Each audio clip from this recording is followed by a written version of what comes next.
Right now I'm going to present you our next lecturer, Igor Sokolov. Igor Sokolov is a Swiss physicist with origin in Kharkiv, Ukraine. He did his bachelor studies at EPFL in Lausanne, Switzerland, and PhD at the IBM Zurich. His research topic was mainly the quantum chemistry simulation with quantum computers based on superconducting qubits. At the moment, Igor is working at Pascal, a French quantum computing company, working with narrow atom-based quantum computers. And right now, he will give a lecture about variational quantum algorithms. So, Igor, I'll give you the word. Excellent. Thank you, Anton. So now just to check that everybody's seeing my slides. Yeah, the usual. I think should be fine now. Yes, we see. Thank you. Perfect. So yeah, I would like to thank everyone for coming to this presentation. It will be about variational quantum algorithms, and in particular, I will be specializing it for quantum chemistry. It's basically the topic of my studies during my PhD, and now too, I'm still doing a bit of quantum chemistry for working at Pascal. So it will be really something that will give you more specialized knowledge and not presentation about in general about all the flavors of variation quantum algorithms. And I will give you just a plan. So in the beginning, I will give you a very, very basic concept that you might have heard already during the previous talks, just to remind you, a refresher. Very simple, but then we will go more deeper into chemistry domain, see why chemistry is such an interesting problem to solve using quantum computers. And in particular, I'll be talking about my works and collaborations, works at Pascal, the cutting edge research, very recent research. All these basically 6 points that I'll be talking about are the publications. With the fourth, we just managed to get out in a journal a few weeks ago, and yeah. So basically, let's start. And I would really recommend. So it's to study more variational quantum algorithm and in general quantum machine learning. It's maybe if you haven't heard yet, this book by Maria Schulde and Francesco Petruccioni is amazing, gives you all the insights about how they work and the problems one might encounter. And in general, of course, the Bible of Quantum Computing by Michael Nielsen and Isaac Chuang. So these two, I will be basically basing my first slides on these books. And just to start with very basic things, of course, we go from classical beats to quantum beats, which are quantum states. And then we, of course, have the amplitude associated to these quantum states. And we write down a general state psi as a superposition. So in general, in the problems and variation algorithm, we want to find the state psi, which is much more complicated than this one. This is the simplest possible example, but all the principle remain the same. We need to find basically the right amplitudes, the right coefficient alphas in general to solve some problem. So these coefficients, of course, coefficient squared, so amplitude squared, will give you a probability of a given state, and the sum has to equals to 1 because all the probabilities have to sum to 1 in the end. So, and very convenient that you can write these states as vectors in a complex Hilbert space, and then you can basically use the only force of linear algebra to invent algorithm, etc. So basically, it's a lot about linear algebra and quantum computing. And in general, we have for a single qubit, you might have seen it already.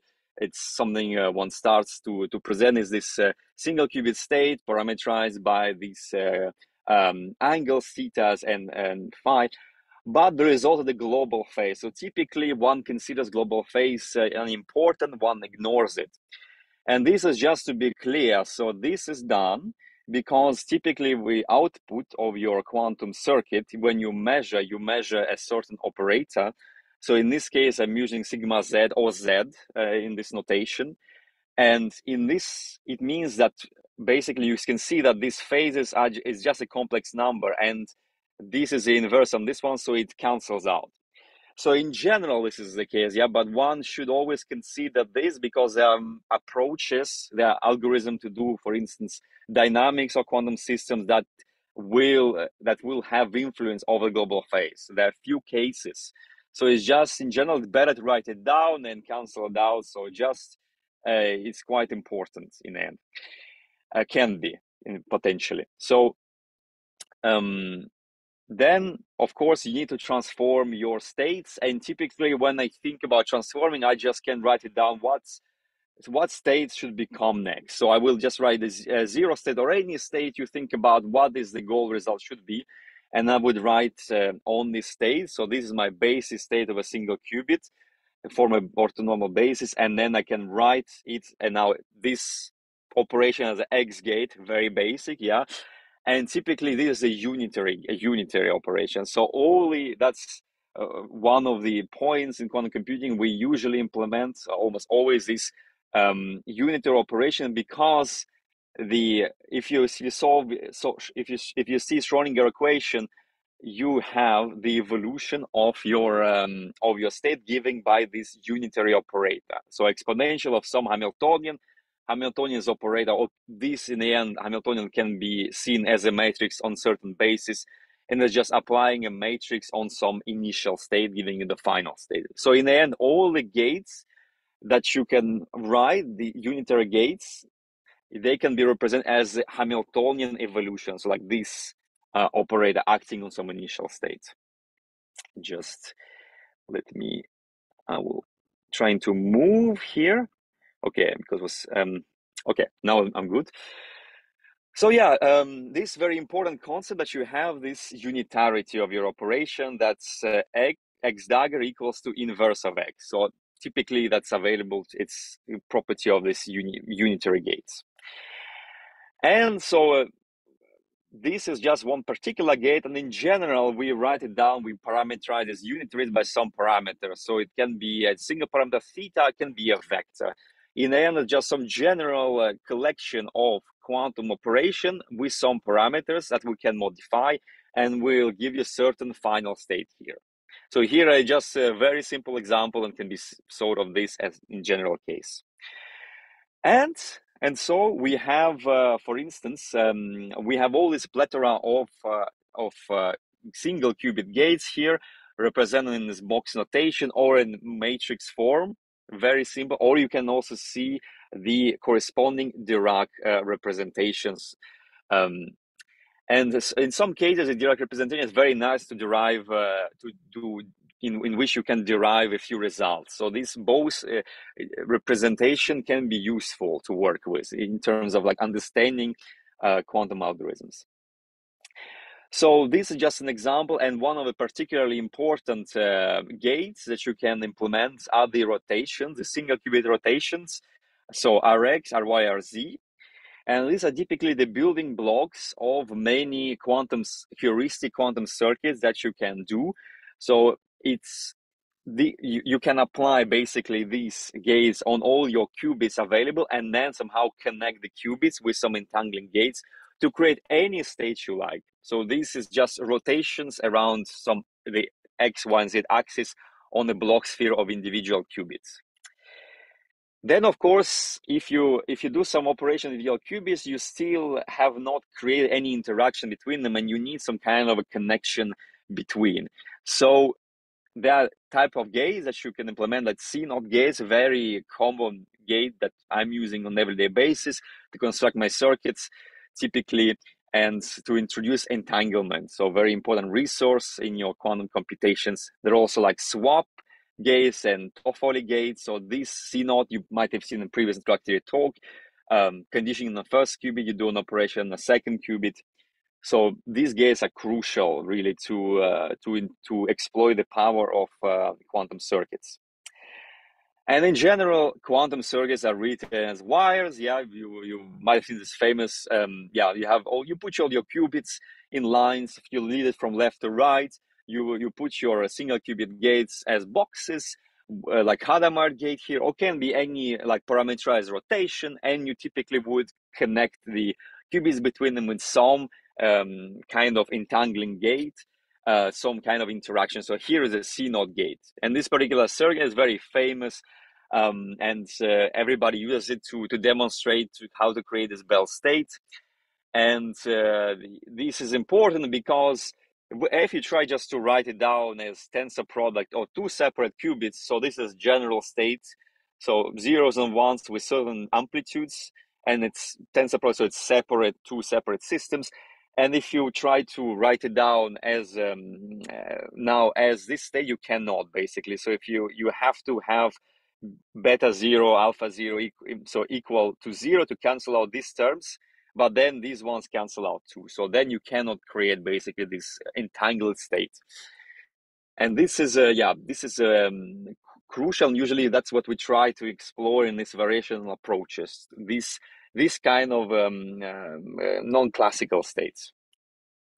And so after you constructed your quantum circuit, you put all these gates together, you kind of design for your problem. Of course, you need to read out somehow information out of your circuit, but you cannot typically look at the full wave function, the exponential number of possibilities of states.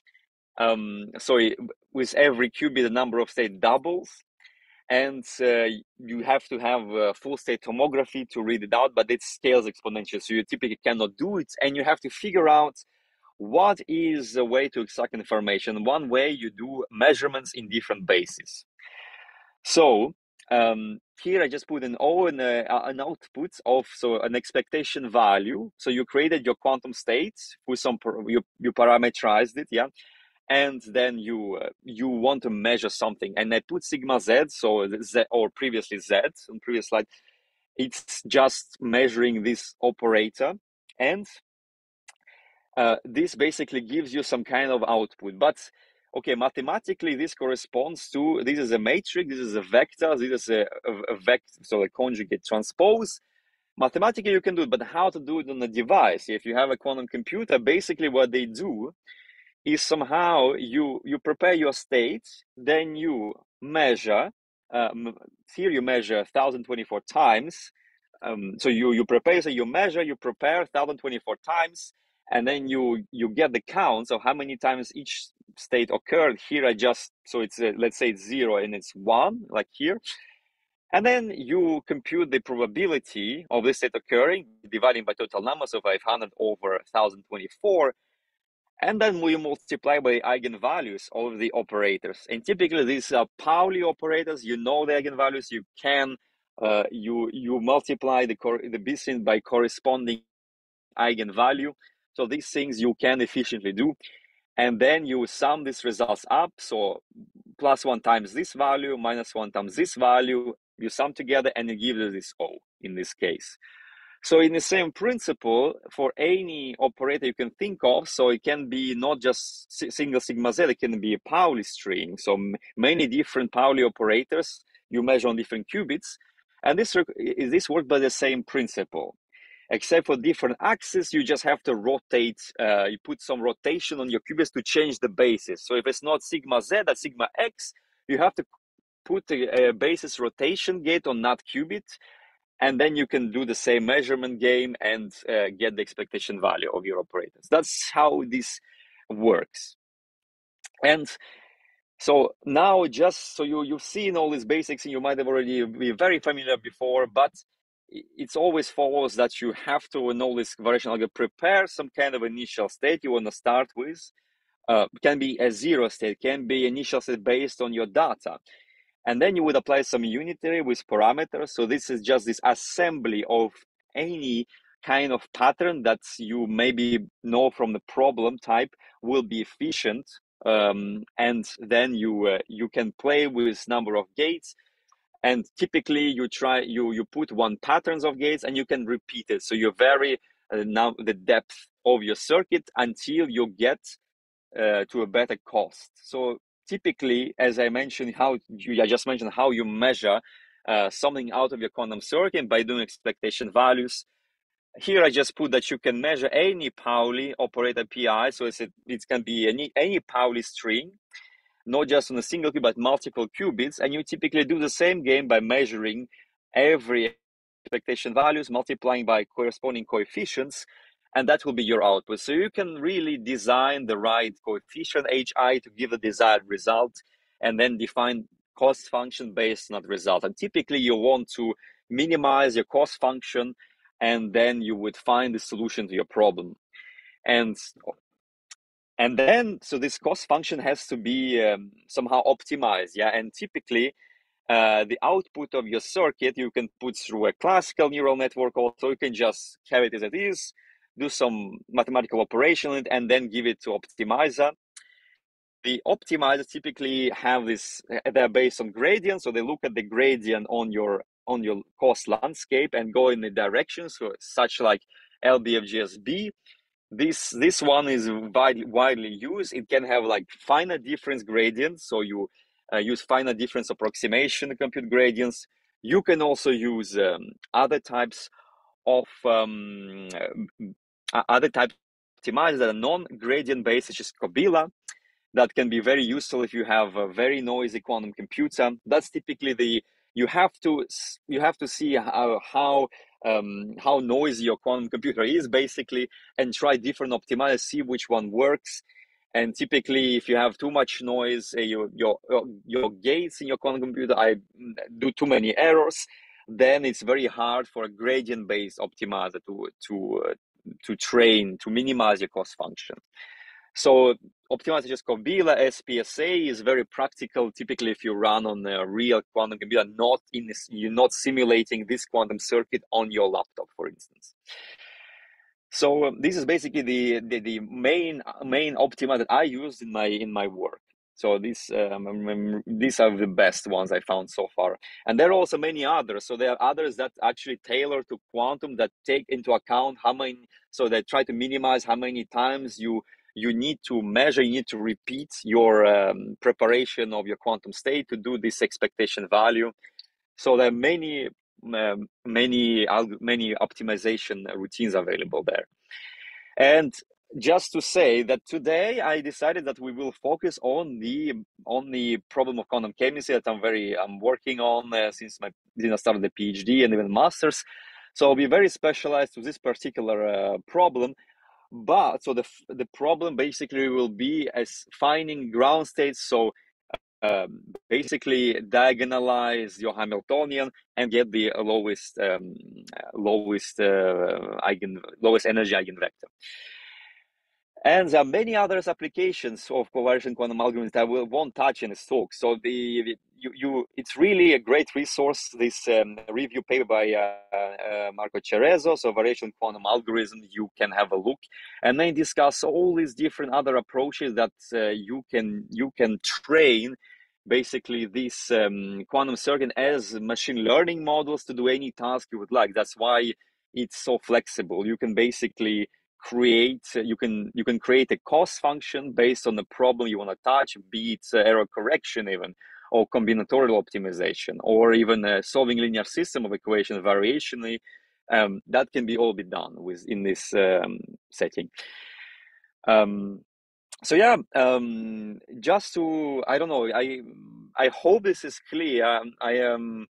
Maybe at some point will be great to have some questions also. Especially I hope that you managed to follow. Let me know if I would like some time to ask audience if if everybody follows. So now we touched the very general things. I hope this is clear. But now we will be going to more in detail in quantum chemistry problems. So we will start with electronic structure calculations. And why we want to do this? So basically, Richard Feynman at some point, it's a famous quote that he said, well, we need to use a system which is also similar to the nature, so it's quantum mechanical. And the idea of quantum computer was born like this.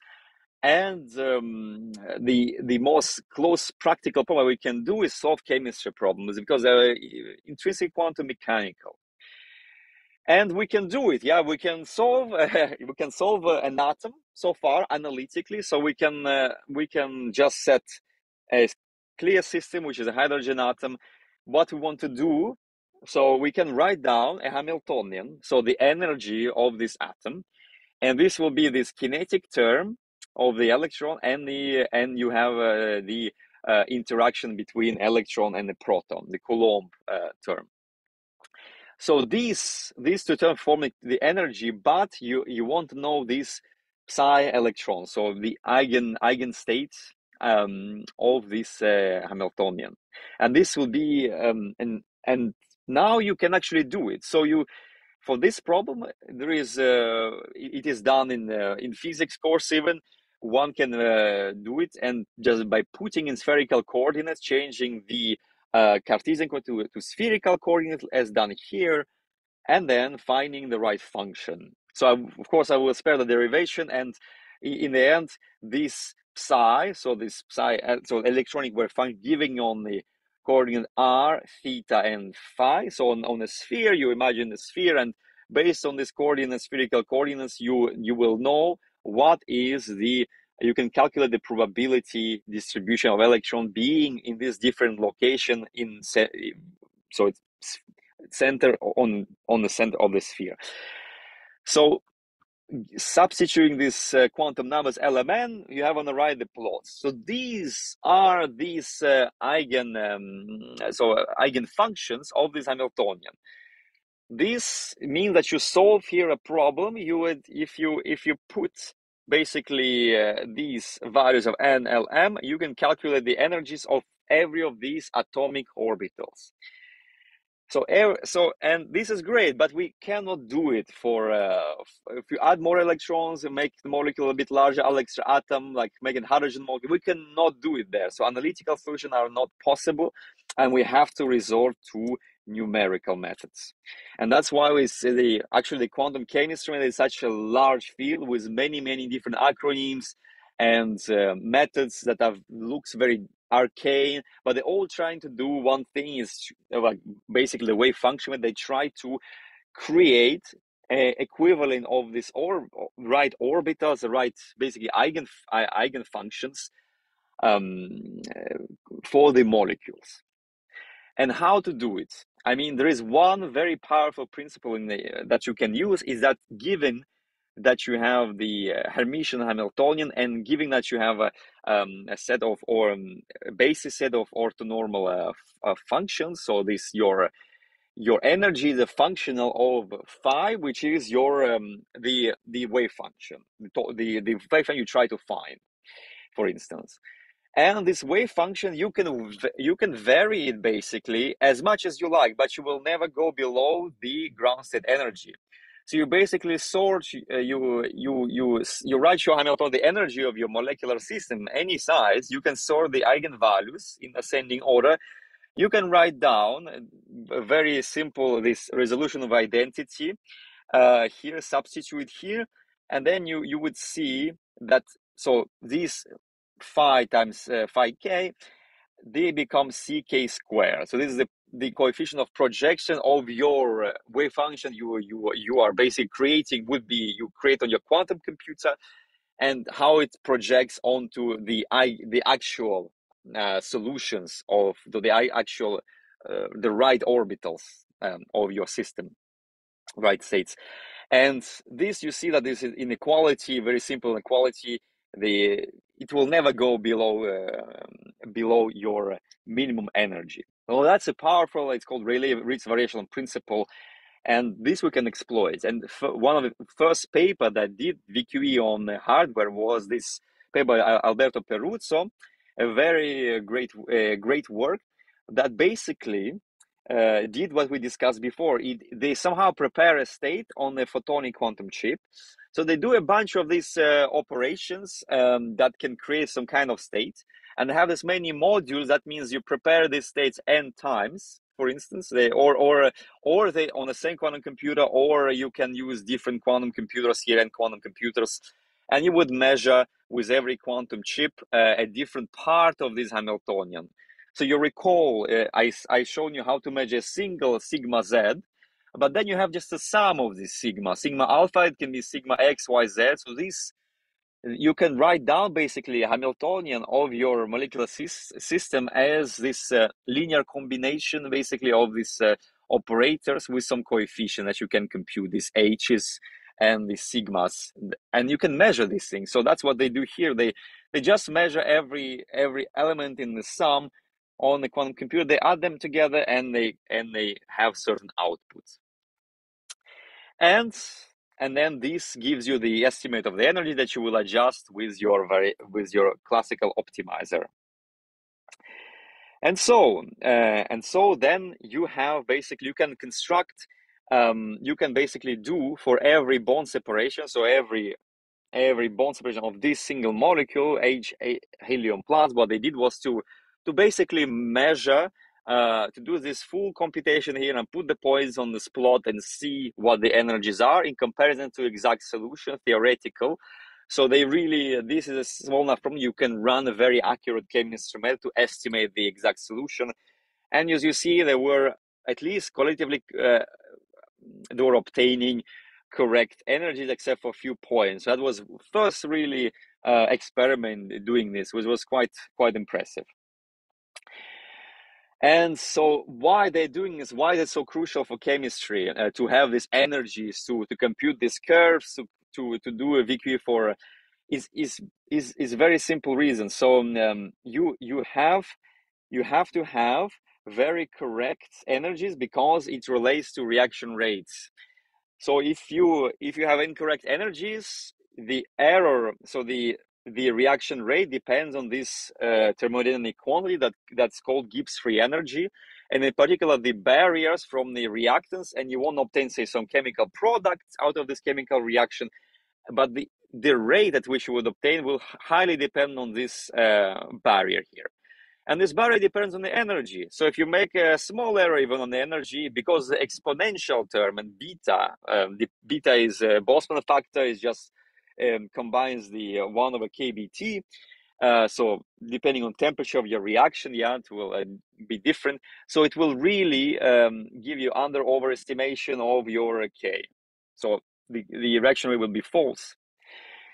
And you can see this. I mean, it's really that you, in the end, what you need to do is to find the ground state of your molecule. So you typically, this energy landscape is given by the ground. So the molecules typically are in the ground state. They are not in the other eigenstate. They are not in excited state. Typically, it can be important for chemistry, but here we just focus on the ground states. And typically, so these quantum states of the full electronic wave function is, you see, a sum of many different states, and these states is just basically, these are your orbitals. So you have your molecule. You cannot solve it exactly as we did before for hydrogen. So now you have to attach some basis functions that you can create basically out of these atomic center basis functions. You can create your molecular orbitals. So the orbitals go around the whole molecule. And you do it by linear combination of these atomic orbitals centered on your atoms. And then you obtain only these orbitals here. So these are the molecular orbitals. And this is not the end of the story. Molecular orbitals by themselves are not the eigenfunction of a Hamilton. So you need to do this linear combination of all these molecular orbitals. So it's really that hard. You have your atomic orbitals, you have your molecular orbitals, and you have in the end a superposition of many different configuration of electrons being in all these different orbitals. And this is the hardest part, to get the right linear combinations of them. So computing the right CIs, which of the CIs are zero, which are not, and which are the exact value. And this will influence this psi, and in the end will influence the energy, and then influence how good you can predict chemical reactions. In a way, there is Matthias Stroyer, very famous physicist in quantum computing. He said that you need 125 orbitals. You already need, you have so many possible configurations in here that you cannot store on a classical computer. You cannot store this basically CRs. You can put them in a huge vector, but this vector is so large, you cannot store in memory on any supercomputer. So that's a big problem, but quantum computer can do it. It can store inside it. I mean, it's you prepare this state in the quantum computer, and it's in there. You cannot access all these coefficients, but you can do some measurements, some important measurements in the end. And just to stress, so just the amount of configuration here, it's visually all these lines, so the one column, these lines are your molecular orbitals, and you have arrow up and down for electrons in being spin up or spin down. That's typically how how you have them, the fermions sitting in these orbitals. And having 6 electrons for this molecule, say it can be in this configuration, electrons can be in these molecular orbitals, or it can be in different one, can be one electron gets excited up there. And the full quantum state, electronic state of your in the molecule will be a linear combination of these states. And the combinatorial amount of them, so it's a huge amount, and you cannot store them exactly. So what typically is happening in chemistry, you have all these different methods and abbreviation that exist, and basically there is always this game with basis set size. If you have a very small basis set, you cannot get the right shape of your orbitals. They are very coarse grained, and therefore the energies you get in physics you might get can be wrong. And if you go for double zeta, triple zeta, is just abbreviation of these larger and larger basis sets to complete basis set limit. You get a lot of these basis as large, but then the computation becomes very hard. It's really it takes too much time to solve your problem. You can do it, maybe you do it in years or so. So it's really way too long to wait. And you have these different methods such as full CI. You compute basically all the amplitudes of your electronic wave function, or you have couple classes that basically tries to populate these amplitudes, this alpha in front of those possible states, gradually and very in a clever way based on the physics, basically on the excitation that electrons can have. And then this perturbation theory methods and the mean field Hartree-Fock method, and also DFT, that is very different based on densities of electrons around your molecule. But then it's you have to always specify there an exchange correlation, so how your electron basically correlate with each other. So there is also a problem with DFT methods. It's scalable. You could get accurate result, but you need to always play with this functional, and you have to really be an expert to know which functional to use for your given molecule. So all these methods that I've said, the mean field up to couple clusters, so CC, SD, singles, doubles, triples. So these are just types of excitation you can have. So single electron gets excited, doubles, so 2 electron gets excited at the same time, or triples, 3 electron gets excited at the same time. So all these methods getting more and more accurate. They have a very bad scaling in terms of system size. So you can do very like diatomic system with to highest possible accuracy. And you have, if you want to do a large system, you have to basically go with a mean field, almost a perturbation base, or DFT, which has a very nice scaling. That's why DFT is typically, you hear, is very wide used for simulations of molecules and solid state problems. So a lot of work went down into bringing down of all of it, the scaling, how many computation you take with increasing system size. This basically a lot of different schemes and tricks, a lot of effort scientific community put into this. And what you can see basically is also that now in quantum computing world, there is this major place such as IBM, and here, for instance, there is this paper that they implemented on their quantum computer simulation of this molecule with VQE, with some kind of ansatz in STO3G is a minimum basis set. They use only 6 qubits. But then they also did basically larger systems, and but it's only Walter Morgan, they use only 5 qubits, and it's also minimum basis set. So these minimum basis set are typically very far to give you experimental accuracy. So exactly the energy that you find in nature, basically, for this molecule.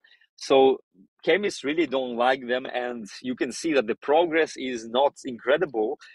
Still, they improve the result and improve it by sophisticated methods to reduce number of qubits based on the problem, etc. So these basically are the current state of art of simulation of molecules on real hardware. Yeah, so we can do in simulation maybe larger systems and to greater accuracy, but this is what we can do. And so now I wanna start this more specifically about the what can we do to simplify the problem of finding the better molecular Hamiltonian or better wave function ansatz. So how to prepare a quantum state of electrons of your molecule on the quantum computer. And that was when I started my journey in as in the master thesis in this paper, we basically try to investigate how can we change the Hamiltonian. And so we went into we use the same representation as when I presented that paper by Alberto Peruzzo with first VQ implementation. We use the second quantization. And you might have heard of first quantization when you work with positions and momenta. And there, the problem is that if you don't represent, so your bit string, your quantum state, when you measure to this bit string, represent an occupation of giving orbital. So orbital spin orbital xi2 is occupied by this electron. This representation is very compact. It's not, you can already do what a molecule is on this plot with less than 50 qubits. We've seen it done with even 5 qubits, yeah, but it was minimum basis set. So the number of qubits you need will of course scale with basis set. So basically basis set size means more qubits needs to be used. So that's a bit of a problem. Yeah, it's if you use a very large basis, you will get you will get results that close to experiments, but you need too many qubits. Basically, you can see here these are very decent large basis sets, but already we need 300 qubits, and these qubits have to be basically perfect to solve these problems. And typically nowadays we have quantum computers which are noisy. So going to first quantization, we really need a very fine grid, basically to discretize our space. And then you can represent on this space, you can represent the amplitude of your electron being in that particular location of the grid. So this IX on given location in the grid. This thing is just H2 molecule with these shapes are the orbitals, and that your waveframe represents now the probability of being at that specific spatial location. And the problem is that you need very fine grid because the shape of the orbital is very important. It influences a lot that energy, and as I will explain, the energy will give you if you really have this coarse grid, then the resolution is way too off to give you accurate results. And you need already like 50 qubits for single hydrogen atom to get anything that is accurate. So that's why we stick whole presentation will be always in second quantization. So we can still do it with modest number of qubits. And basically we follow in chemistry, we follow this framework, which we use different softwares. Typically, we would compute initial, so these atomic orbitals and molecular orbitals. They're computed using already existing chemistry software such as PyCF. And then we can use our quantum software that will create the circuits, do the measurement, etc. So such as Pascal software stack or Qiskit or IBM. And then we do this loop typically for the molecule when we prepare initial state, apply some operation on the state and measure the energy. That's and then we converge and then we find the energy and the ground state, hopefully. So just to explain now it will be more detailed, it will be more about how to create this molecular Hamiltonian. So basically, molecular Hamiltonian can be written in this form where you have single excitation and double excitations. And they have certain energies associated to them. And the indices means which orbitals they are at. Like in this plot, these lines are just 2 columns for 2 different spins, and lines are the molecular orbitals you have that you computed with your PyCF, say, this classical software. And then you get these coefficients. There are some just real numbers. And then you need to compute this. You would need to compute this. So basically, these are just integrals. So these coefficients are the kinetic and kinetic term of electrons and interaction between electron and nuclei. And then you have electron-electron interaction, the correlation between electrons. So this Coulomb repulsion. So this is how you basically compute these integrals on a grid with your PyCF code, for instance, and then you're done there. So there are methods to how to do it rather efficiently for moderate size molecules. And then what you need is to somehow map this on your quantum computer, because these are just some creation annihilation. So this this annihilates an electron on J's orbital. This creates this electron on the I's orbital. But then typically this is an operator you want to measure. This is the energy of your molecule you want to measure on a quantum computer. If you want to measure, you then need to map to some kind of operator that you can measure on your device. So this is not something I can measure immediately. And typically I use some transformations called Jordan-Wigner transformation that maps exactly this operator into this tensor product of Pauli operators. And this is this thing that I presented you before, is just some sum here of Pauli operators. And that we know how to measure on a quantum computer. So that's given a molecule, H2, say minimum basis set on 4 qubits with some, you can implement some reductions for qubit number. And basically what you will get is this Pauli strings, Z Pauli strings, X and Y's, tensor product with some coefficient H is in front, and you can measure individually in your quantum chip these individual Pauli strings. So that you can then sum them together as an expression and get the energy of your chemical system. Well, that's great, yeah. And we wanted in the first work to try to figure out a way to basically have something a better way to represent your energy. And you can do it. You can put your Hamiltonian. So it's just to say what we were trying to do is to simplify our problem and to extract a part of the energy, which is the mean field energy of electrons, outside this part, which is a correlation energy. So this is just a transformation that is fine in a textbook, chemistry textbook you can do, but that actually gives us an advantage because we have just to compute the correlation part, which is most important part. And how it's done usually for molecules, yeah, it's then you have to create your state. So you typically start with electrons being in the lowest energy orbitals here, sitting around, and you want to operate on this state with some U parameter with some angles and to create all this superposition of different states. So this superposition different state will have some amplitude in front. Some of them will be, if you have errors, if you have noise in your quantum, it may create this state, but you have 2 electrons in your molecule. So this state is impossible. So you can, for instance, post-select, don't consider this when you measure it, etc. So, and there are many of these states. So this state is typically the reference determinant, and the others are the dynamic and static correlation. That's the jargon. And this dynamic correlation are typically small c, small amplitudes that you still need to consider because they will still give you important contribution energy because there's so many of them at the end. And typically what you're doing is you're operating with some, as I said, the initial state with some operator here. And this is this particular to chemistry cluster operator. These T's, what are they, these T's? This is what they are. They're really just excitations of your electrons from occupied orbitals to unoccupied ones.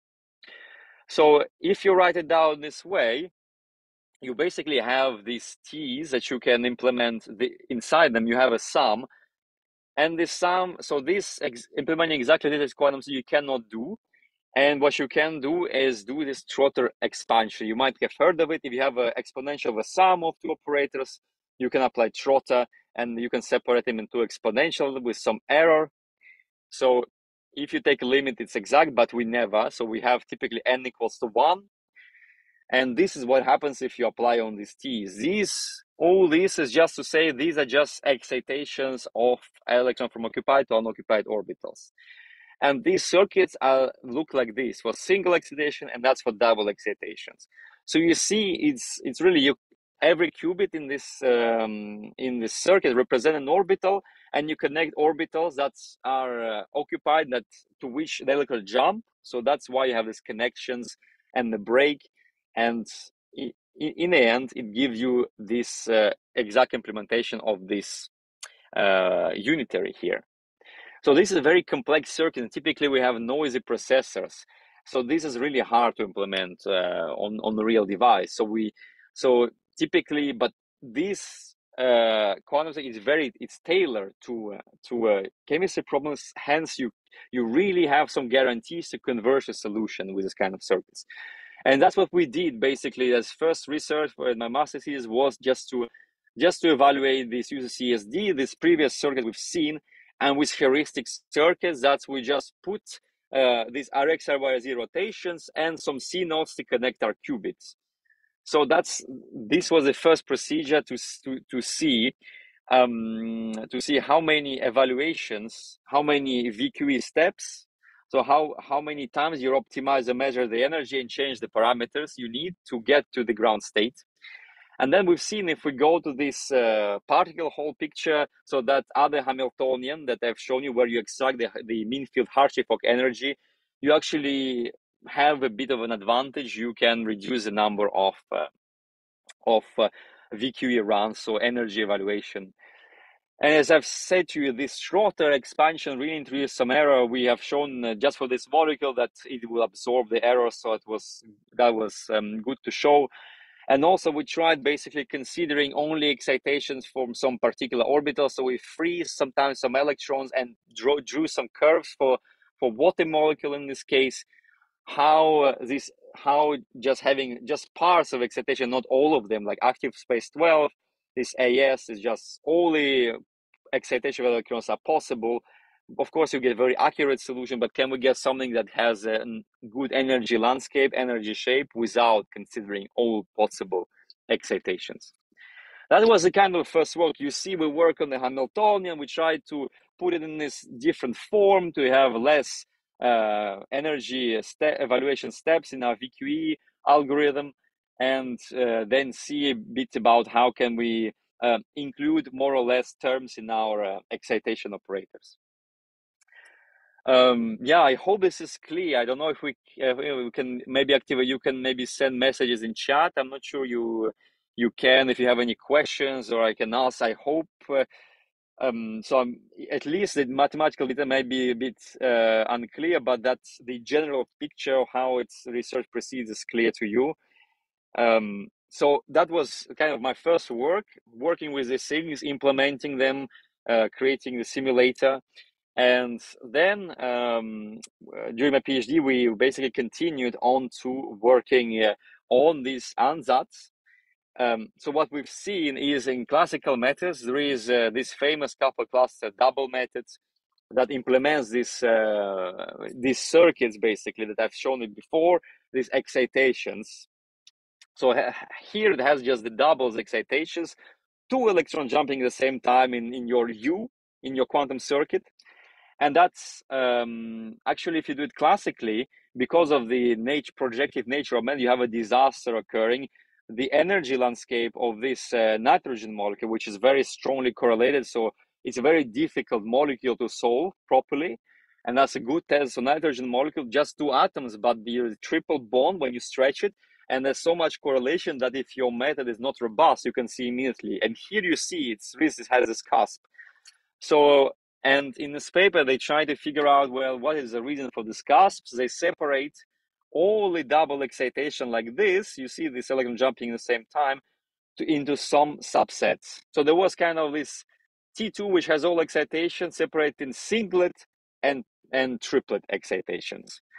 And what we did was to take this just the singlet part or triplet part. So singlet worked best, is basically considering jumps of electrons represented in my quantum circuits, and with the parameters that are equal now because of the this equation. These coefficients are equal. It means 4 gates in my quantum circuit will be equal. So you kind of have this symmetry, and you can see what happens. So that's what was the idea, to see if you restrict your quantum circuit to a particular type of excitation. So all these colors are just, this is a classical couple class singles doubles. The exact in black is the exact solution. So you see classical methods really has tough time. It really fails in all molecules, especially an N2 molecule, but H4 also big failure, completely wrong energy behavior. And our quantum circuits manage, so this ansatz manages through VQE to give us correct energy landscapes. And we actually shifted all this curve. So that's just, we wanted to see that qualitatively we get correct energy landscape. So in chemistry, getting absolute energy, so the right number of the energy, is not as crucial as getting the right shape. So here this bright green is very close to the black, and that means it has a right shape here. That's crucial for the forces, because forces are derivatives of the energy shape, energy landscape.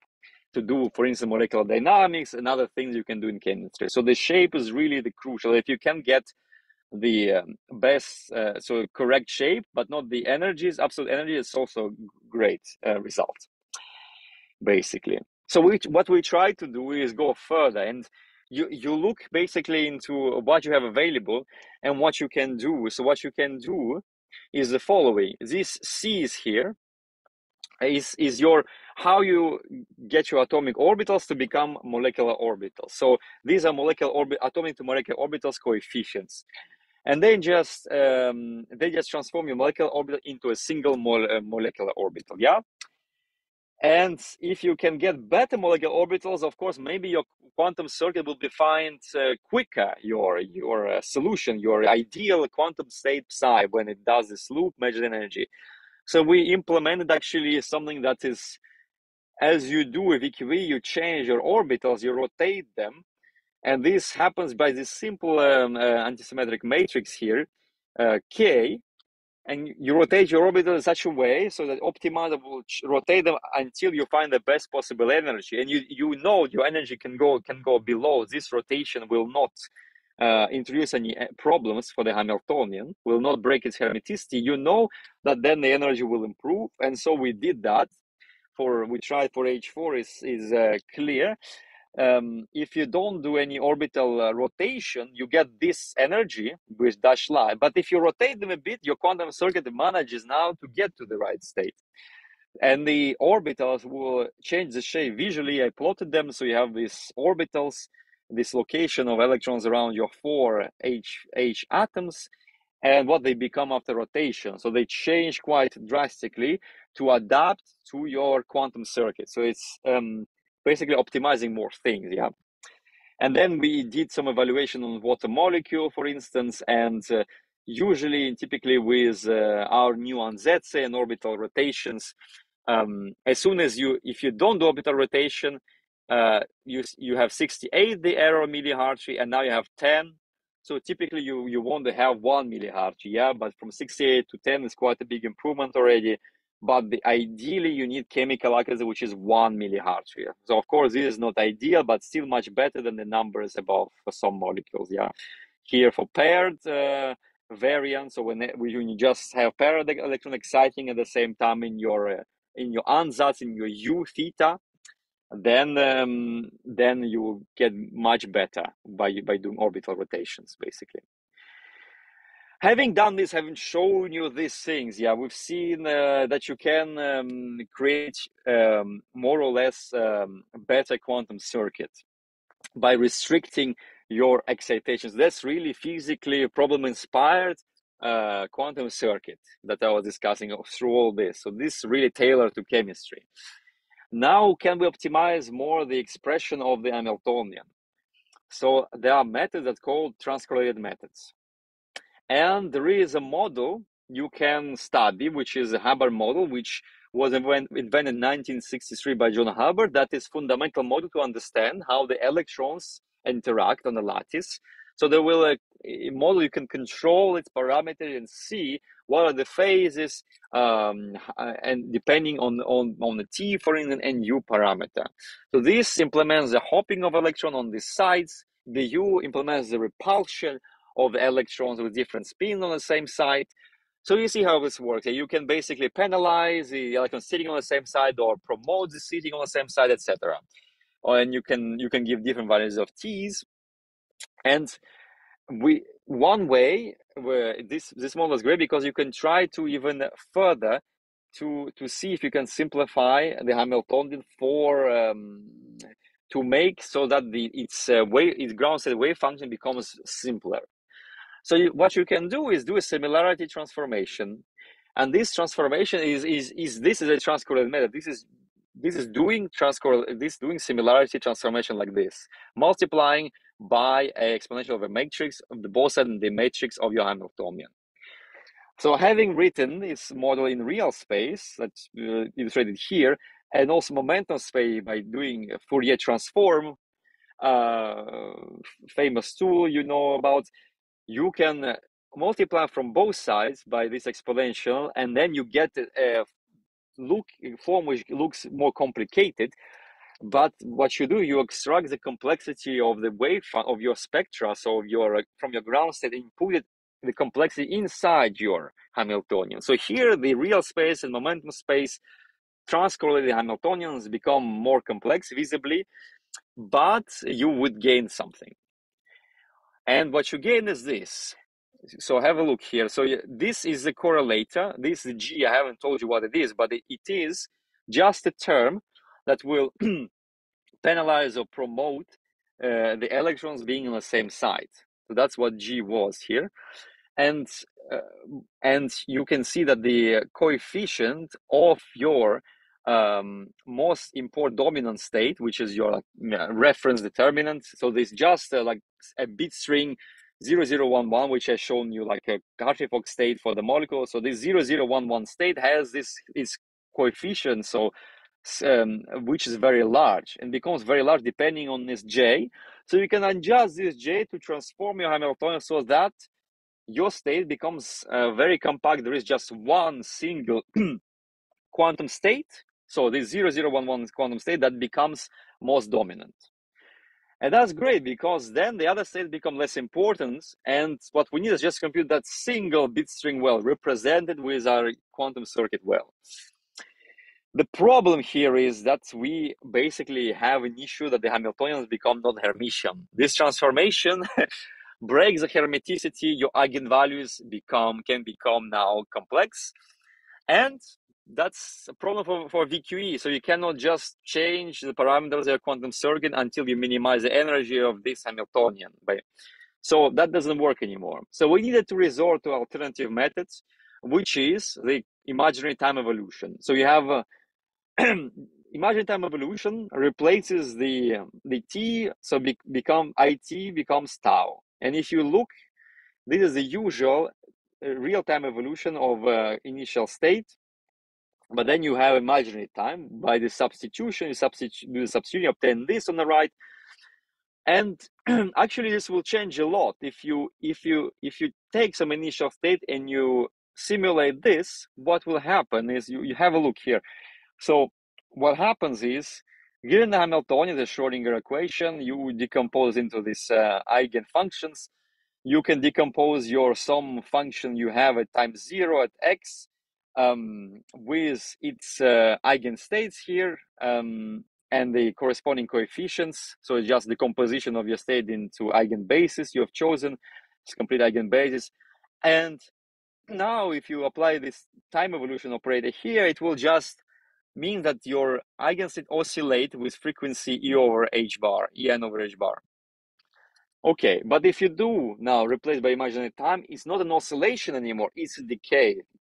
And because you sorted your eigenvalues, so this En assorted, so your lowest one decays the least. So in the end, you will recover your ground state. So phi 0 here as your imaginary time goes to infinity. So it's really that replay, but that can create different dynamics. And you can do it on the quantum computer by implementing ansatz-based imaginary time evolution. So implementing this requires you to pass your Schrodinger equation with imaginary time, and then apply McLachlan variational principle that says the distance between left-hand side and right-hand side becomes 0. So the variation with respect to your gate parameters, the thetas, derivatives become 0. And then you can derive this equation that gives you an evolution. So these terms you can compute with a quantum computer with the derivatives, and you can just have an evolution of your variational parameters of your quantum circuit based on this I, A, and C. A is typically this, it can be related to the Fisher information, to the metric of a Hilbert space, because not Euclidean, it's more sinusoidal, so it's really this straight line in the Hilbert space looks, so in parameter space looks differently, and you need this metric to adjust your C, which is basically the gradient.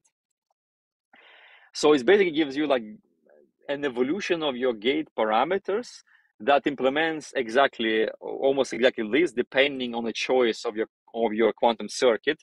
So this method is flexible. Any quantum circuit can work.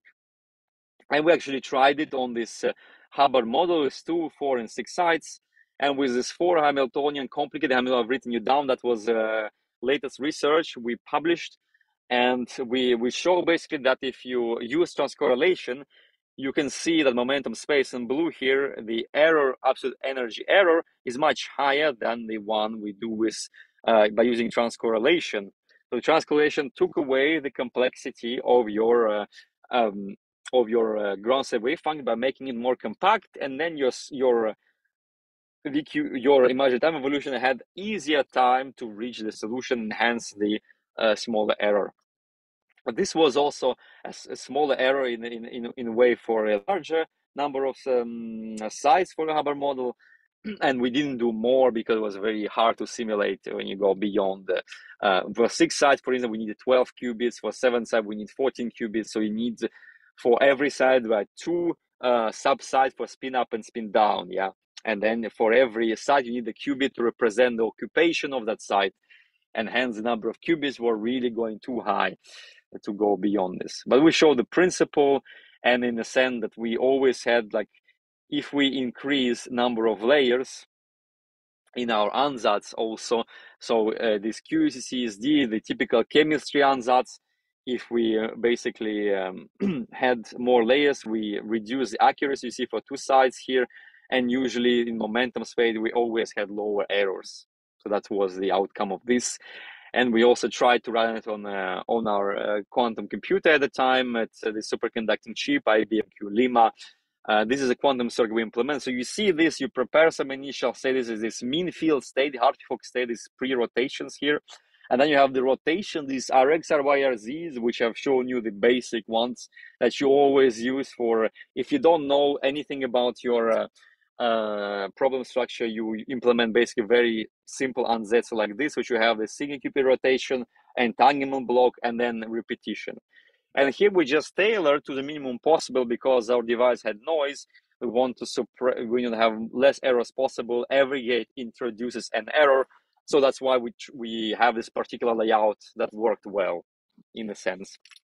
And we also have shown that if you use here real space on hardware, so this brownish results, you have basically transcorrelation improves the results, and the real space stops here, but the transcorrelated go lower in energy. So actually, yeah, we implement this on a real device every step of this approach. And the latest thing actually was this this application of this method to chemistry. So it's interesting, Hubbard model, but it is just a model. So it's not really particularly exciting, and we need to apply this method to molecules. And back to the molecules, the molecules, as I said, the orbitals, basically this wave function psi, has to be very accurate. Yeah, I said to you that it's really the basis sets. You see this double zeta, triple zeta, quadruple zeta. These are large and larger bases, and they can approximate these cusps. And this we know this wavelength has this cusp, and the larger bases, the more it can get this cusp right. So this cusp forms when electrons approach each other mainly. But the problem is, yeah, this we need large bases. So with large basis set, we have many molecular orbitals, and many molecular orbitals, every molecular orbital basically a qubit, 2 qubits added, because there is spin up, spin down. So basically it's number of qubits scaled with a number of molecular orbitals, and it's really becomes qubit hungry. So we need to somehow keep the body set low, so small like this one, double zeta, but then still produce the right cusps. So that's the idea of this transcorrelation principle. That's the similarity transformation we've seen in Hubbard, multiplying by this factor. This factor can correct the shape of the wave function. So wave function having this shape, the exponential of your j, this Jastrow factor, has another shape, and multiplication gives it the right shape in the end. So this is possible to do for chemistry. So you can figure out this Jastrow factor right, this tau in this case, which is symmetric function of the position of the electron. And you recall the position was what was giving the problem. If your electrons approach too much, have these cuts. That's why they have this basic relation on the position, and it has this function U has to be symmetric.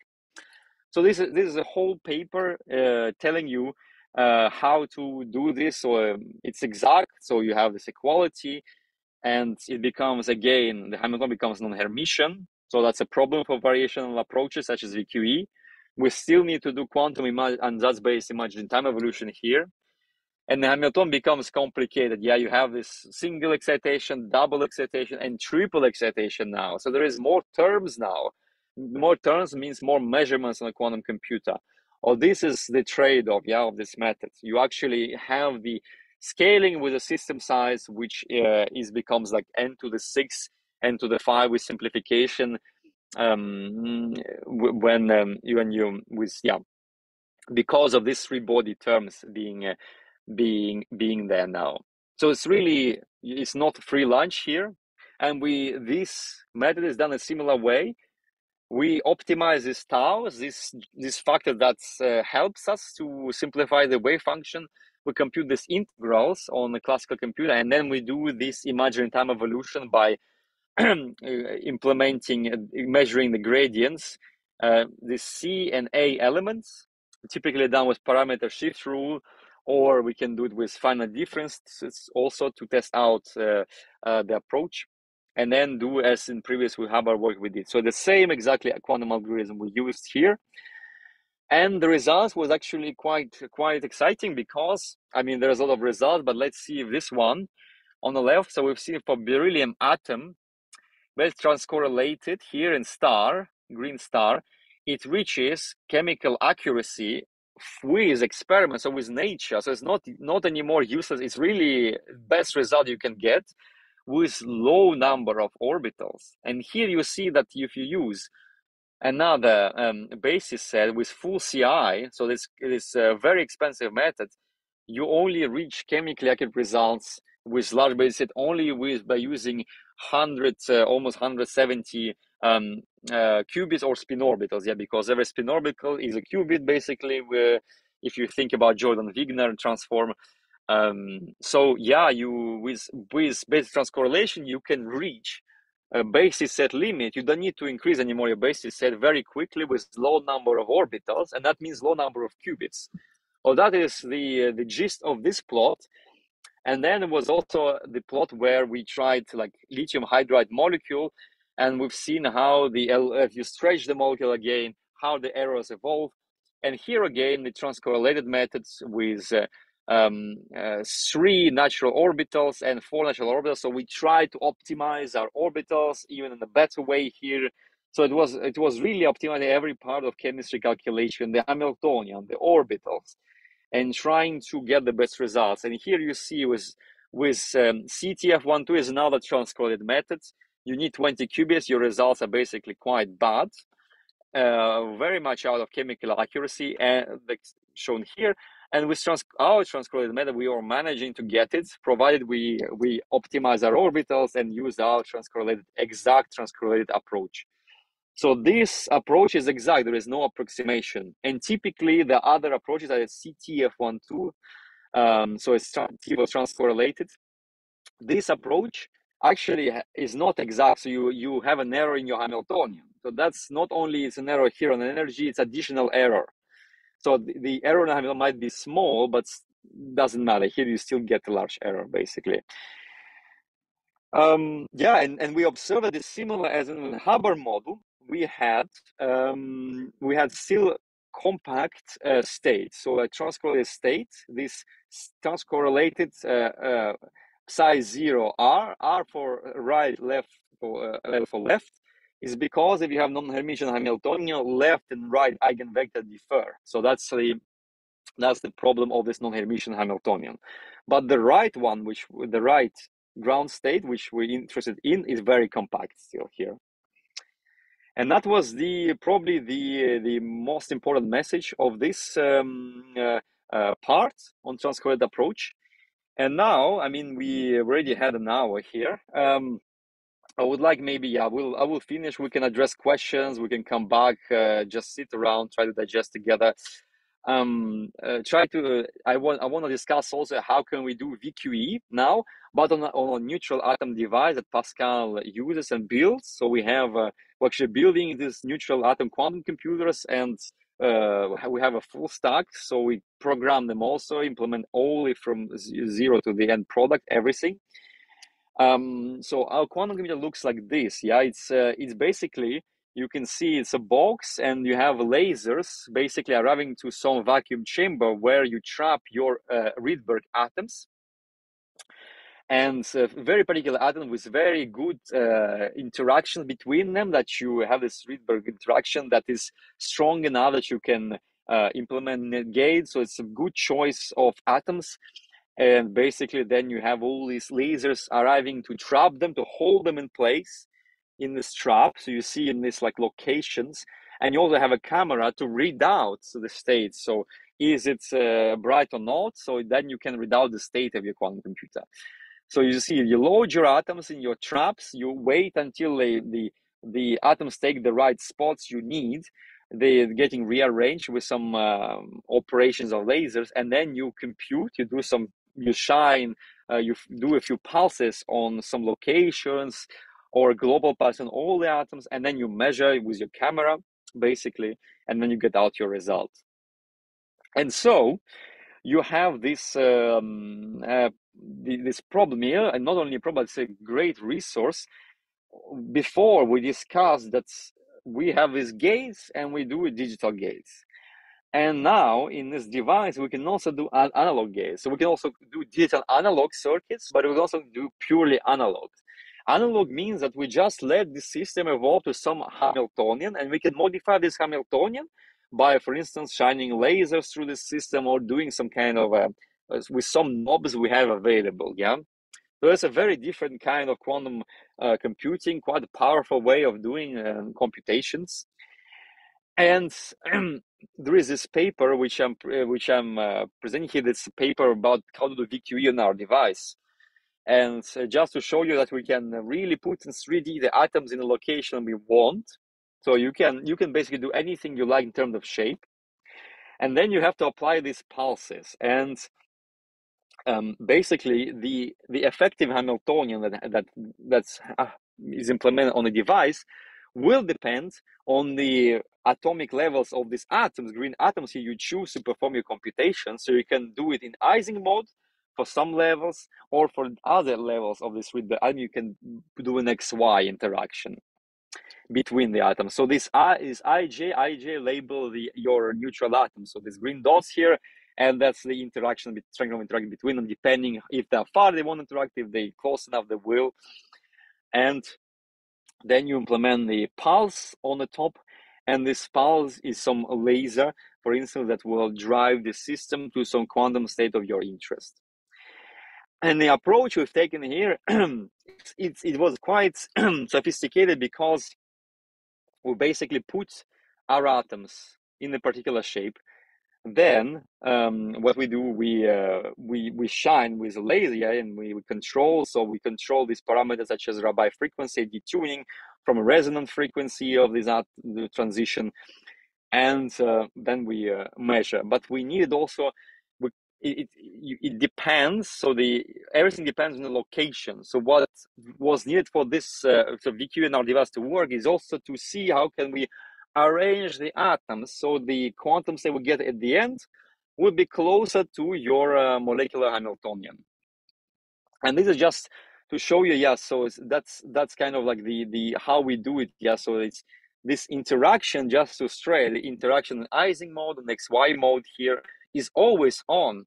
Whatever we do is always on. So we have to compensate with it. We have to maybe utilize it. So there is always this interaction going on, and we cannot do it like in a digital way when we assume there is nothing happening between the qubits. They're decoupled. They're coupled through the runtime of your algorithm.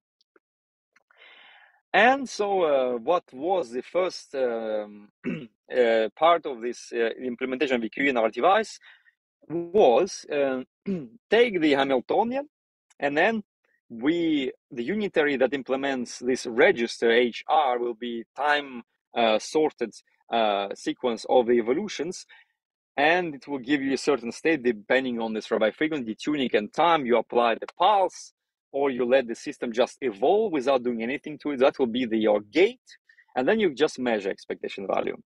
So what we assumed in this paper was that there is no local addressability for this U. We assume local addressability. So all these atoms, we can locally address, shine a laser onto them and prepare some initial states such as 0011 state for the Hartree-Fock state, for instance.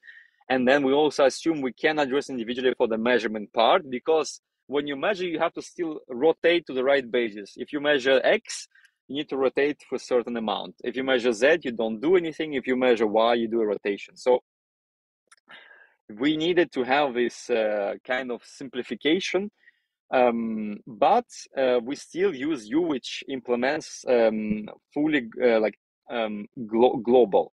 And so it's, yeah. In this case, what happened was we took the Hamiltonian. Taking the Hamiltonian, then we simplified to the smallest possible number of qubits with all the approximations we could. And then we've written down this unitary. So unitary couple cluster single double. So this circuit, which I was presenting you, this huge circuit, you recall maybe. And on 4 qubits, it has basically is this form. But because we have simplified it, it becomes much simpler here with x1 and y0 here. So this particular gate we can implement, and this particular gate will make us sample this subspace of our full 2-qubit space. And you see this gate we managed to implement it with this Hamiltonian xy and these other parts by doing this with these detunings here. So we managed to map the exact solution with our device. Okay, this is work for this very small problem. And basically it's going to be much harder to do it for large systems. And we did it, so we managed to create an error that is small here for comparable to exact diagonalization. But then we needed for something more difficult, and in this case, H2 molecules, the simplest molecule. Yeah, we managed it, but then we needed something something a bit harder. And for this, we needed to combine different schemes. So we needed to combine the clever measurement protocol. So it's called de-randomization, when you set a certain amount of measurements, fixed M of random Pauli strings, and then you can basically combine the outcomes in way to get the right expectation value of your Hamiltonian with certain accuracy. So this allows us to minimize the cost and number of shots, because we have to prepare. So each time we do the measurement, we have to re-prepare the atom, re-upload the atoms in the trap. We have to do all the steps again. So it's really a bit hard to do it on neutral atoms, and we need to minimize that. So that's what slows us down, basically. And then we needed also to shape the register in the correct way. So here what they did, they looked in the Hamiltonian of your molecule. They looked at these terms, and they kind of have a heuristic method to locate the position of your neutral atoms depending on these terms, on the coefficient of your Hamiltonian. So there's A and C here, and Hamiltonian A and C, and we try to optimize that the distance between neutral atoms 0 and 1 and 0 and 3, these numbers are equal to A, for instance, and this one to C. And that will actually implement the similar evolution, and then we can reach better the ground state of this target Hamiltonian. And then also we needed some kind of method to construct our unitary. So here we do it full analog. So we just do pulses on our register, and we can play around with the duration and the frequencies and the tunings, and how this, you see here, one part, second part, third part, and then we can also split them, as you see here, and we can also split them more, so can kind of adaptively construct our circuits or pulse sequence to actually create the ground state. That's what we did here. And in the end, we obtained some reasonable results. Although the problem is very hard for our device due to the measurement rate. But yeah, it was at least we recovered some kind of a shape similar, but it was not in chemical accuracy. So there is still things to improve, but it's protocols to basically basic protocols we have to work on in our neutral atom based quantum computer to improve. And of course, we are implementing things like local adjustability, and then we'll be able to have lower errors. So basically find the right wave function on our neutral atom chip. So here it worked, you see, much better than here. So yeah, and it takes quite a bit of time to run it due to this repetition rate. You can see the timings for these molecules here, beryllium dihydride and lithium hydrides. It has a lot of Pauli strings. This Pauli string is just terms of your Hamiltonian, yeah, and you need to measure hopefully not individually everyone. So through this de-randomization, you can estimate them consistently to good accuracy.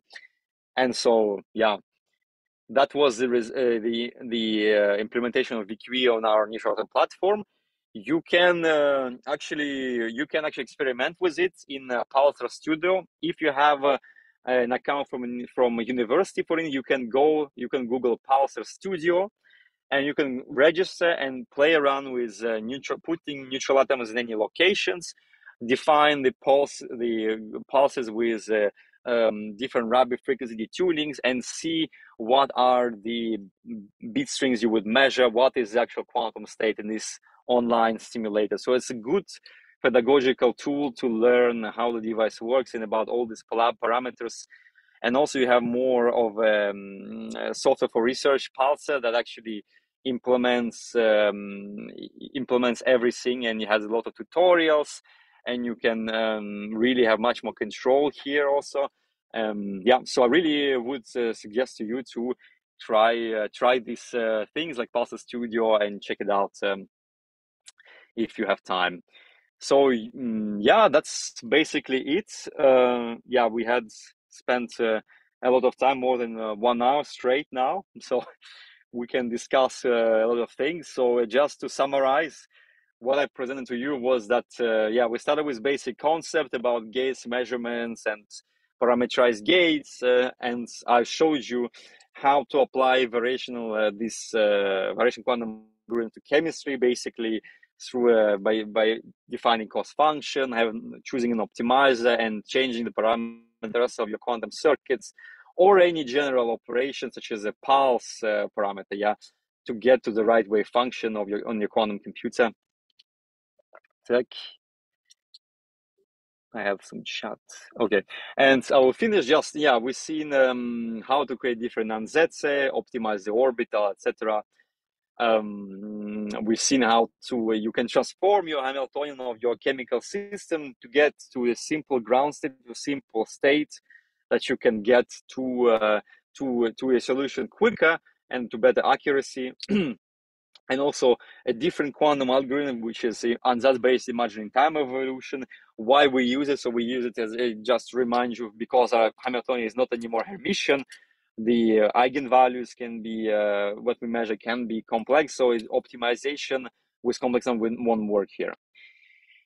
And we've seen how to implement the VQE on our neutral atom device, and what are the challenges that we need to change register shape depending on the Hamiltonian of the molecule. We need to change the pulses gradually, etc. So it's a lot of things we need to do to make it work on our device, to adapt to our hardware. So I would like to thanks a lot for your attention. I hope in general it was understandable. I guess it was very technical some points, and maybe mixed explanation or something, but yeah, I guess let's start discussing. How can I see something happening in chat? Yeah, we already have a question. Give an example. Yeah, nice. Is it hard to run a VQ in a real quantum computer? For example, I give an example, 160 qubits in the simulator would take 5 hours to end. Would it be yeah, in the real quantum computer, typically, I mean, you have to think, depending on device, So basically, when I was working at IBM, yeah, you have a queue of people, so already you are competing with other people. If you're not, it will be usually take longer on a real device. You usually take longer to run just because of the queue. Without the queue, okay, if you have your own device, then you have to really optimize all the software behind the calibration of your qubits. So for neutral atoms, like you have to optimize how fast this neutral atom are put in the right position, the one you required. All these things typically take quite a bit of time depending on your hardware inside your chip. So I so typically this is of course so far we are optimizing every step of this, so we'll get faster and faster. For instance, IBM implement this Qiskit runtime, which you can just upload your quantum program on a server. It will speed up things dramatically for the VQE application. So for 16 qubit case, of course, maybe you won't be able to do depending on the type of a simulator you are using, you might not be able to run it or be able. But if you go beyond 16 qubits, of course, then at some point you won't be able to do it on your laptop or on your supercomputer. So that's where, even though a quantum computer might be slow, it might take a week, but then the solution will be very important. It will tell you something very interesting about given molecule or else. Yeah, so that's suggest quantum machine learning. Okay. Okay, you read the question. How expensive is your real quantum computer? Are there some ways to make it cheaper without reducing effectively bigger in price? Yeah, it's how expensive. I mean, I don't know personally. I don't know the pricing. We are marketing team, but we're actually selling them. So actually, maybe if you look on our Pascal website, there might be some figures. I don't know if it's public or you have to like get a quote. But yeah, I guess I don't know. I cannot say. So yeah, on this I cannot comment, I would say. But yeah, it's of course if you cheaper, of course, the components when we, for instance, if we show quantum advantage, yeah, we show a quantum algorithm, we run it on our device, and we show that this cannot be run with anything. Like recently, IBM did something with 127 qubits, measured the expectation value of that Z operator. I was showing you, yeah, on some particular qubits, etc. And they said, well, it cannot be done, and we have better accurate than tensor networks. But then somebody else came like yesterday and said, well, actually with tensor network architecture, we can do this calculation. So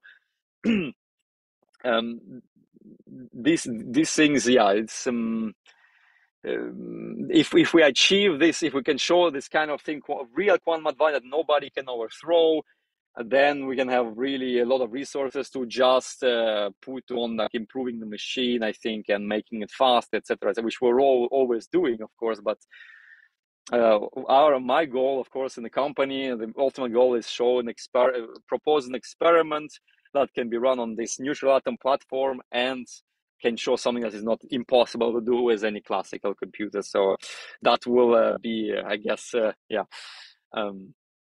will push us to then, if we manage such device already, then we just push it maybe to make it cheaper. And I guess if we manage such device, it will be incredible. Yeah. So I don't know if the price will actually go up because it will be so crucial, so important. Yeah. So that's two questions. Quantum machine learning algorithm for biomedical data domain.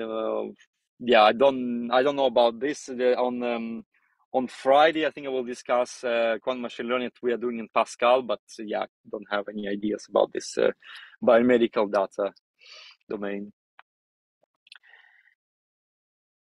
Yeah, relativistic effects. Yeah, I mean, this we consider, of course, you can implement it through, if I recall right, I mean, it was a bit of time when I looked into, you can modify your Hamiltonian, so you include in your actual integrals, you include relativistic effects.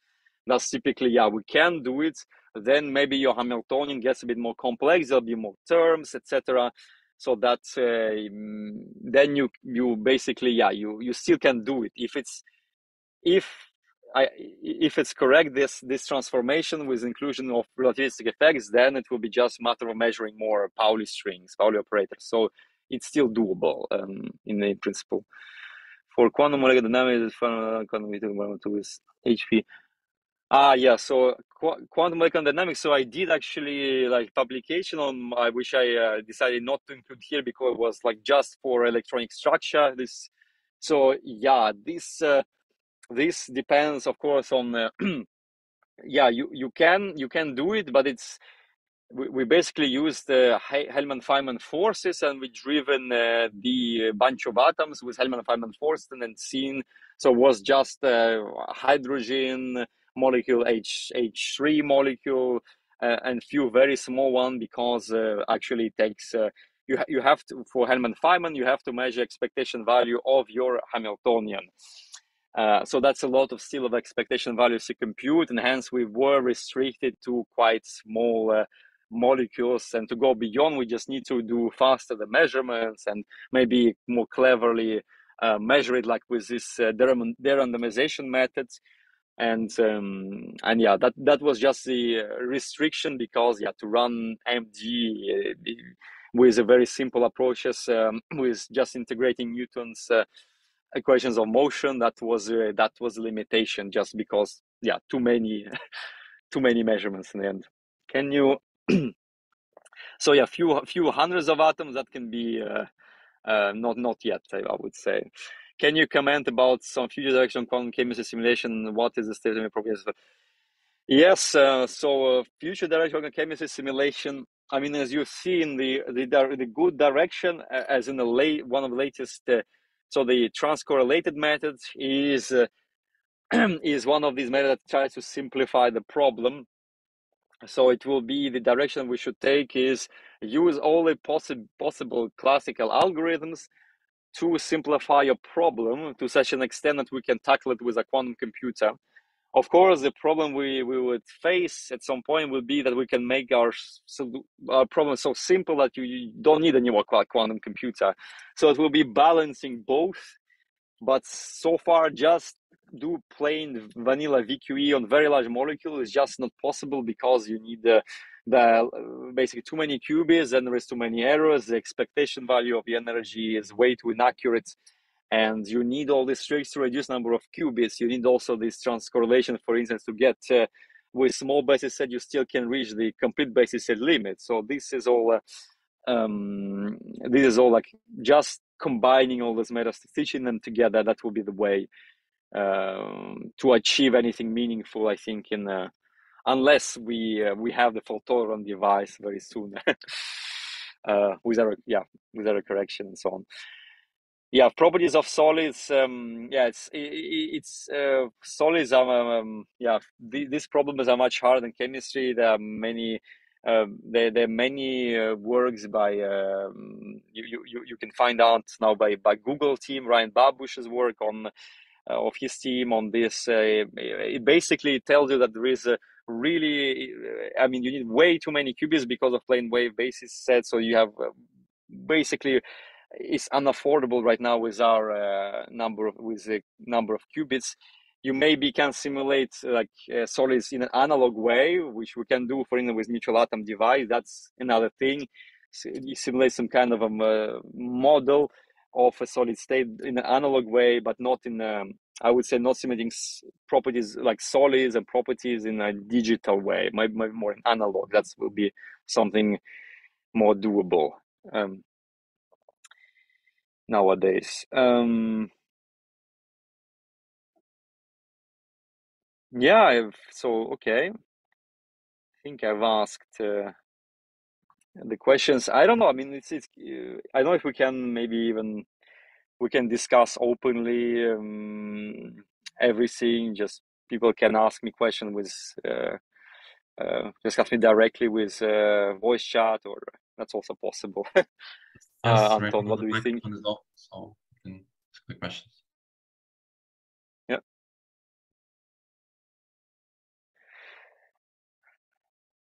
Yeah, it's if something very unclear, you can ask any question, even if it's you think it's not a very simple question you are scared to ask. Please do. We have time, I think.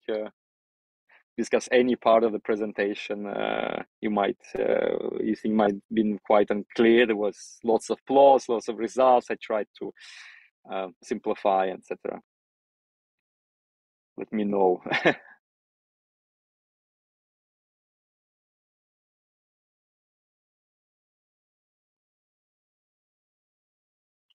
can even ask in the chat anything you like. So yeah.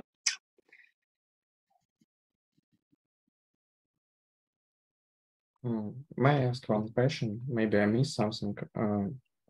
Sure. Yeah. I want to know where this connection between you use Pi as FCF model and I want to know where transition to some quantum measurements like Qiskit and something like that. Yes. Yeah. Yeah, okay, I can clarify this. So PySCF is just classical chemistry code, that computes various quantities. It can do, it can simulate fully your molecule. It implements many of these methods I mentioned, such as coupled cluster, Hartree-Fock, full CI. But it's we use this PySCF to basically like say, okay, these are where our atoms are located. PySCF, we have a set of basis functions for these atoms. And with this basis function, these orbitals here, it can compute these integrals on the grid. So it will actually do the integral over the whole grid around these atoms. And these are what we get from the software. That's it. So we get these values, Hij, Jij, Lm. And having these values, now we need still, when we want to measure the energy of our molecule and quantum computer, we don't only need this, we also need these guys, these values of these operators. And we do it with this substitution or Jordan-Wigner transformation. And then you get to this form. And that's something you can measure. So H0, H1 comes from PySCF. The other, these Z's, Pauli operators come from this Jordan-Wigner transformation. And then you have your full Hamiltonian you can now measure on a real quantum chip. And we basically know how to do all these measurements for all these different Pauli strings here written. I have also a question, I think of my own. So you have a Hubbard model here, so maybe I've missed, but do you perform some sort of like trotterization algorithm if you're working, when you're implementing, like when you simulate in this model on quantum computing? Yeah, so this here, the model here is basically we don't do we take the Hamiltonian of this Hubbard model, we don't do like dynamics all according to this Hamiltonian, so we don't trotterize it. What we use is just the UCCSD, so the same circuit here I've shown before in the beginning, this circuit. So this is UCCSD. It has this kind of parts and this kind of parts, this single excitation, double excitations, and that's what runs on our chip. And then we have some quantum state prepared at the end, and we just have to measure the energy of that Hubbard model. So trotterization, I mean, there is trotter expansion inside this UCSD. Because UCCSD is this exponential of T minus T dagger that has all the excitations, singles and doubles, so these singles and doubles. But then you need trotter to write it as a quantum circuit to be able to then represent. Because you cannot map directly this exponential to some circuit, you need to trotterize it basically to apply trotter approximation to get to a quantum circuit. In that sense. Aloy, is it clear, yeah? Yes. So in the end, it's just these circuits you run on your quantum computer, and you measure that Hamiltonian, the Hubbard Hamiltonian. And here what we did was, you see the parameters of this Hamiltonian, the parameters here. So the parameters are the thetas are in U theta here. So this theta, you change this U theta. So this theta angle is just this. This is the R. This is some rotation gauge. This is Z rotation, RZ gauge actually, and that parameter is changed by this algorithm, this imaginary time evolution. So it will change the theta in that gauge. You see here theta at next step k+1. It will be changing according to this A and C. These are just the gradient basically to minimize, to get to the ground state with that ansatz. So it gives you the evolution of your parameters.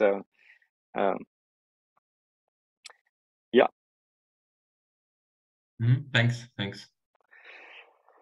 So yeah, the Hamiltonian is the Hubbard here, and then you have the gradients, and it's a bit difficult from VQ, because you have to VQ just measure the energy with that circuit I've shown you before, and here you have to compute with your circuit the derivative of the parameter. So these terms are just parameter shift rule. Maybe you have heard of already, applied to these circuits, and then you get these values, and you just get value of theta at the next time step.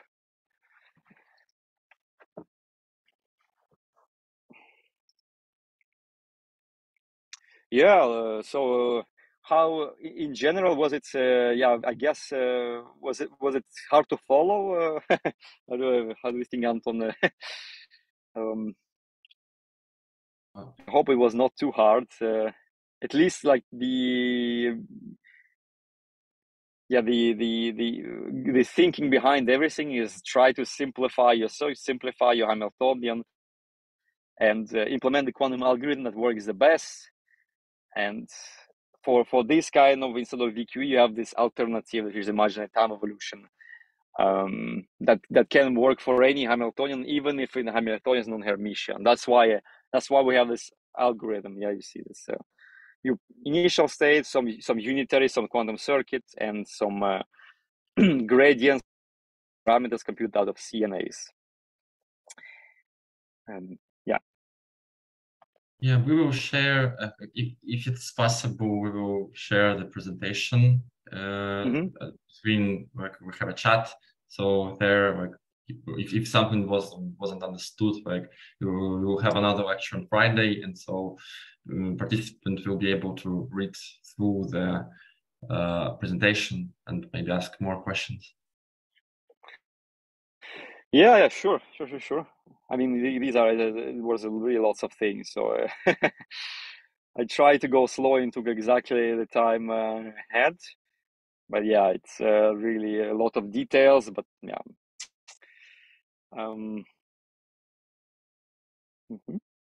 So yeah, I think if there are no more questions, we can finish today's day of the school.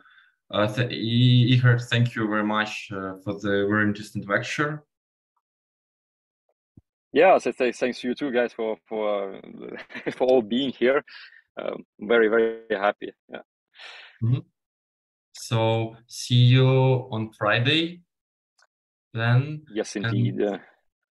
Yes, and tomorrow we will be starting with the lecture of Alessandro Ungi on spin qubits, and then continue with some basic theory on quantum machine learning. So yeah, thanks everyone.